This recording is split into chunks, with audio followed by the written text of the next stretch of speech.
Muy buenos días, queridos amigos, ¿cómo se encuentran el día de hoy? Mi nombre es Manuel Zambrano y soy el que conduce este pequeño espacio de opinión, mi super podcast. Este proyecto se transmite a través de diferentes plataformas, entre ellas Google Podcast, Apple Podcast, Spotify, Anchor y YouTube.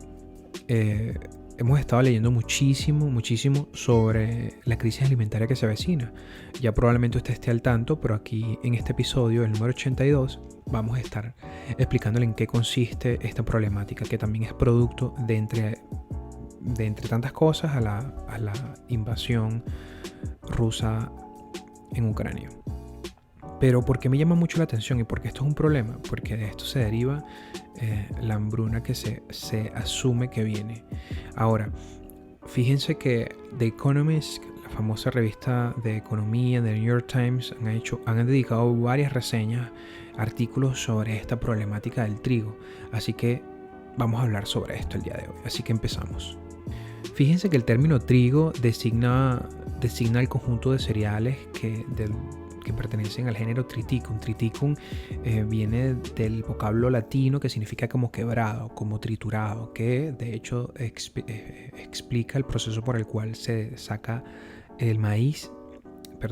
se saca el grano de trigo de la cáscara que lo contiene. Entonces es uno de los tres commodities más importantes, de los tres granos más importantes, más producidos a nivel mundial, como lo es el arroz y el maíz, y junto con ellos el trigo, por supuesto. Y por eso es que esta problemática se ha extendido a nivel internacional.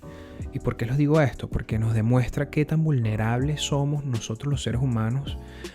Esto lo digo por aquellos modelos económicos, los nacionalistas, los globalistas, que todos apelan a diferentes formas de hacer negocio con el comercio internacional, y lo que les puedo decir es que esta problemática solo demuestra lo vulnerable que somos unos de otros y lo dependientes que somos unos de otros.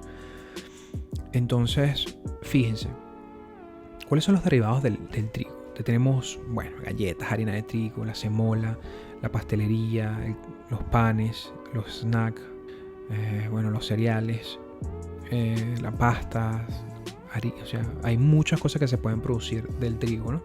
Esto lo doy como introducción, pero lo más importante que yo les puedo explicar a ustedes el día de hoy es cómo se produce el comercio internacional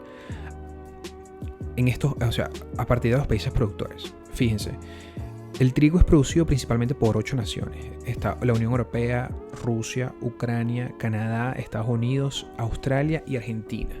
Y África y Asia del Pacífico son las dos principales zonas del planeta donde se demanda muchísimo trigo. Dicho esto, en este sistema coexisten por un lado una enorme cantidad de productores agropecuarios que están normalmente localizados en pocos países productivos, que son los primeros que les mencioné.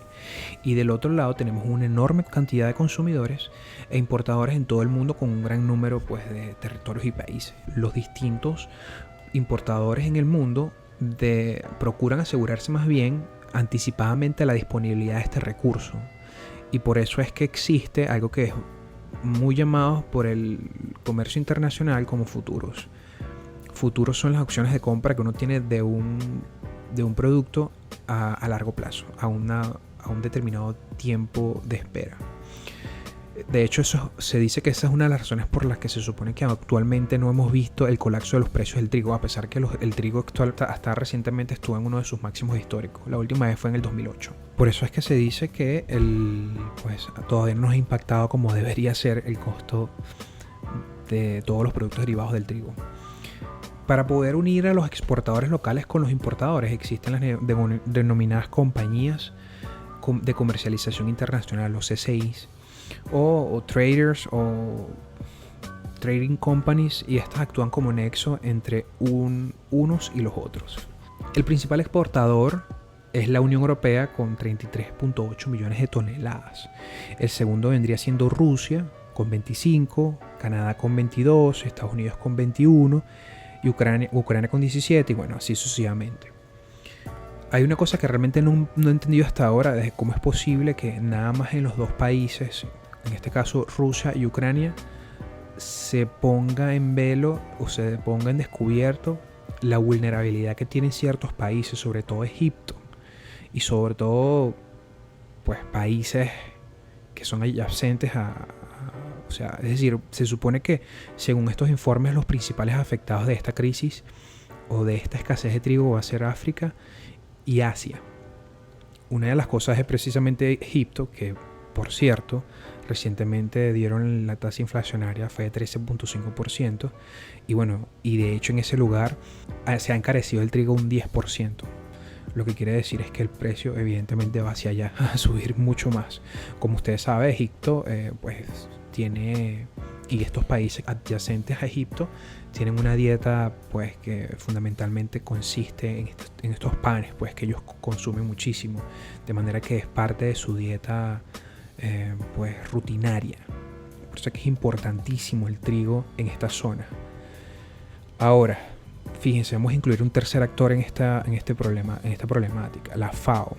Esta es la Organización de las Naciones Unidas para la Alimentación y la Agricultura. Su función principal es conducir las actividades internacionales concurrentes para erradicar el hambre. Bueno, seguramente ustedes se preguntan, bueno, ¿realmente funciona? Bueno, según la FAO, la proporción de trigo de Rusia y Ucrania representa el 30% de 50 países.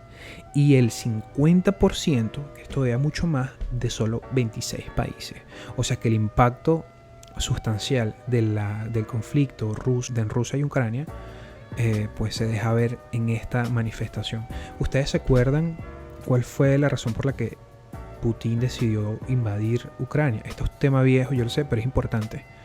Bueno, él decía que quería desnazificar. Bueno, esa es la misma razón que dio, si no me equivoco, cuando intervino en Finlandia hace decenas de años atrás.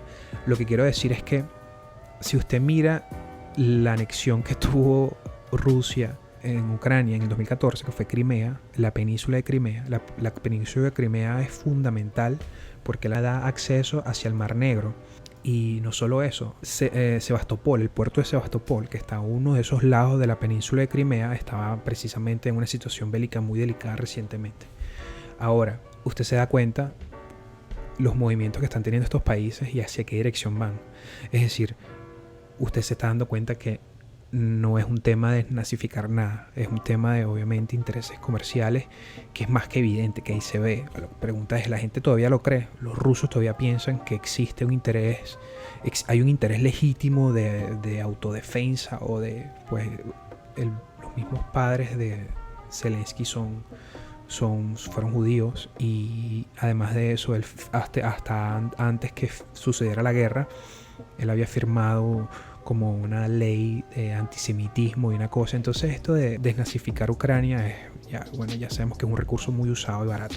Pero cuando usted se da cuenta, lo más importante que está sucediendo en este momento es que existe, según la FAO, toneladas de trigo almacenados y restringidos, no les permiten salir de la zona en conflicto en el puerto de Sebastopol o en la península de Crimea, que da hacia el Mar Negro. Fíjense que el análisis que estaba leyendo en investing.com también precisamente aclara lo que estamos hablando. Pues ellos dicen, la interrupción del suministro de granos y de otros productos puede llevar a que esta crisis se expanda y afecte a países más vulnerables como Somalia, Eritrea, Benín, el Líbano, que tienen una población aproximada de 40 millones de habitantes. Casi por completo ellos dependen de estos cereales rusos y ucranianos. Nuestros esfuerzos para prevenir una crisis alimentaria debe comenzar desde los puertos del Mar Negro en Ucrania.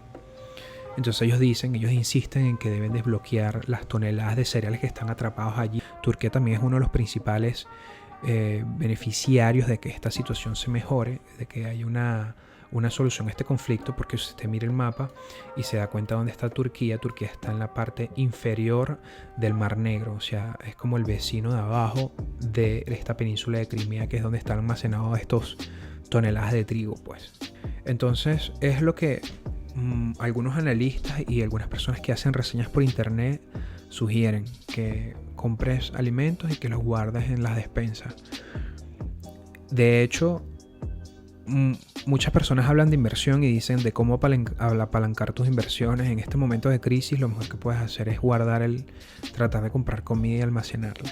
Por supuesto que esto, nada más decirlo, suena bastante alarmante, pero yo creo que si miramos un poquito de cerca, por ejemplo, la historia norteamericana, o más bien la idiosincrasia norteamericana, ellos siempre han estado acostumbrados a guardar mucha comida en la alacena.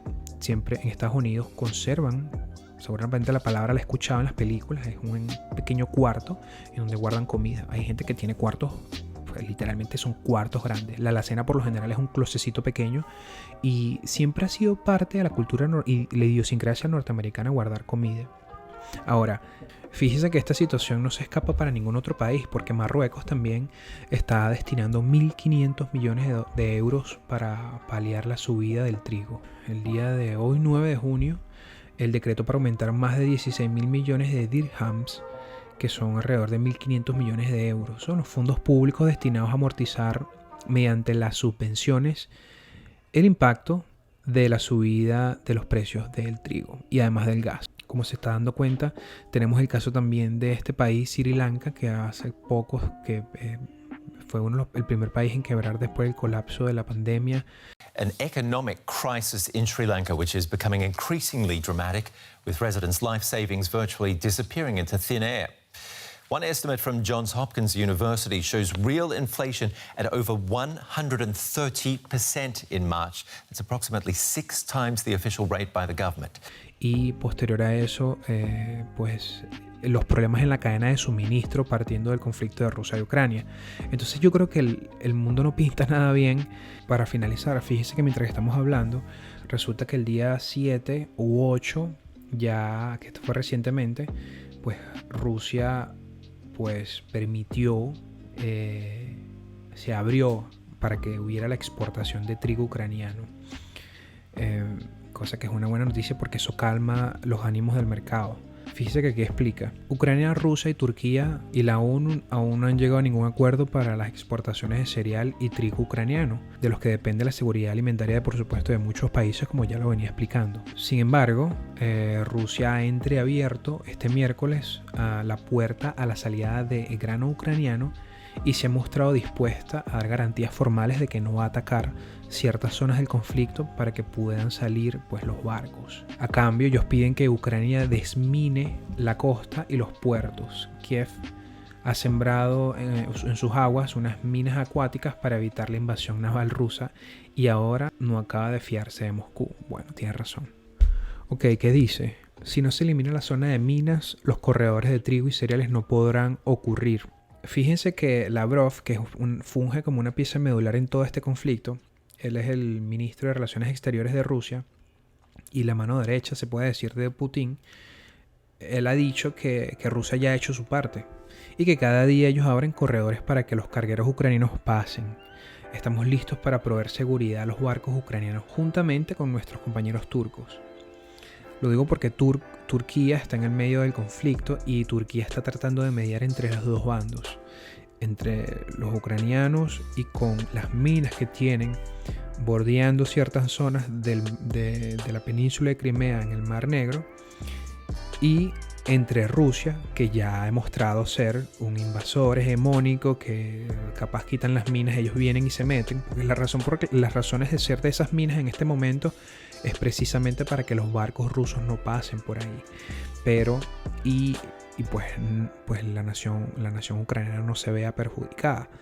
Sin embargo, aparentemente Zelensky no está dispuesto a negociar esas minas que están puestas ahí. Entonces ahí tienes diciendo a Lavrov que es culpa de Zelensky, y tienes diciendo Zelensky: no vamos a quitar las minas porque si quitamos las minas ustedes nos terminan de invadir con sus buques rusos. Que tiene sentido, pues, porque ya Rusia ha demostrado quién es realmente en esta película. Pero sí tenemos a dos actores que no se ponen de acuerdo. Tenemos a Turquía, que evidentemente tiene un interés ideológico, unas preferencias ideológicas muy definidas y parcializadas hacia el bando ruso, pero sin embargo está mediando.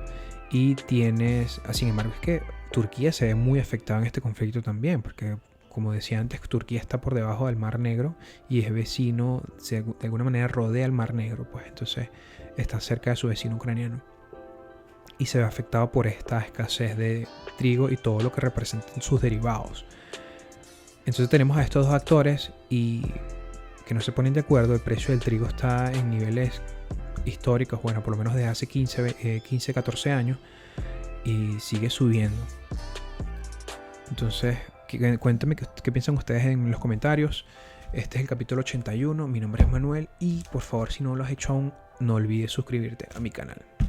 Estamos tratando de promover contenido que sea provechoso para todos nosotros, para que hagamos conciencia política de lo que sucede hoy en día en el mundo, porque esa es la única manera que tenemos para defendernos frente no solo a países autocráticos, sino a esta pseudodemocracia que existen en el primer mundo. O sea, defendernos de todo.